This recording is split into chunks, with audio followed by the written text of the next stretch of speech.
আমরা যদি আমাদের উপর অর্পিত দায়িত্ব সঠিকভাবে আমরা পালন করতে পারি, নিশ্চয়ই আমরা এই যে প্রায় 20 কোটি মানুষ দেশে, যে 55,126 বর্গ মাইল, যে দেশটি নিয়ে আমরা গৌরব বোধ করি, যে দেশটিকে আমরা আপন মনে করি, যে দেশটিকে আমরা আমাদের প্রথম এবং শেষ ঠিকানা মনে করি, এই দেশ এবং এই দেশের যারা নাগরিক, তাদের আমরা ভাগ্যের পরিবর্তন করতে সক্ষম। আমরা রাজনৈতিক দল হিসাবে আমরা যে ম্যানিফেস্টো জনগণের সামনে উপস্থাপন করেছি, সেই ম্যানিফেস্টো স্বাভাবিকভাবে আমরা বাস্তবায়ন করব।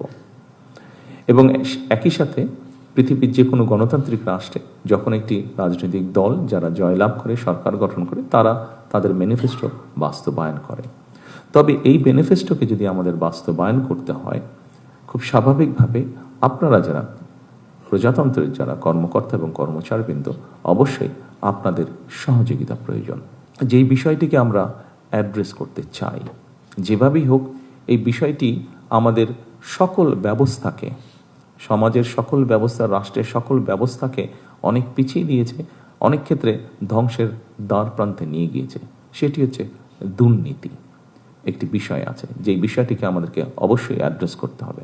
কিন্তু এই বিষয়টিকে একটি রাজনৈতিক দল হিসাবে, সরকার হিসাবে যদি আমরা অ্যাড্রেস করতে চাই, অবশ্যই আপনাদের মতন মানুষ যারা আছেন তাদের সহযোগিতা, তাদের 100% সহযোগিতা ছাড়া আমাদের পক্ষে সেটি সম্ভব হবে না। এবং আমি আমার রাজনৈতিক সরকারের পক্ষ থেকে আমি দৃঢ়ভাবে বিশ্বাস করতে চাই, এখানে উপস্থিত যে সকল প্রজাতন্ত্রের কর্মকর্তা কর্মচারীবৃন্দ আছেন, আপনাদের পূর্ণ সহযোগিতা আমরা ইনশাল্লাহ পাবো, এটি আমরা দৃঢ়ভাবে বিশ্বাস করি। আপনাদের সকল কাছে আমার অনুরোধ থাকবে যে অবশ্যই আপনার স্ব অবস্থান থেকে যেখানে গোপনীয়তার বিষয় থাকবে, সেখানে দয়া করে আপনারা রাষ্ট্রের স্বার্থে, জনগণের স্বার্থে গোপনীয়তা রক্ষা করবেন। আমরা যদি দেশকে গড়ে তুলতে চাই, জনগণকে গড়ে সামনের দিকে এগিয়ে নিতে চাই ডিসিপ্লিনভাবে, তাহলে অবশ্যই আমাদের যেই যে ডিপার্টমেন্ট আছে, সেটি সামরিক হোক, সেটি বেসামরিক হোক, প্রত্যেকটি ডিপার্টমেন্টের ডিসিপ্লিনের কিছু রুলস এবং রেগুলেশন আছে।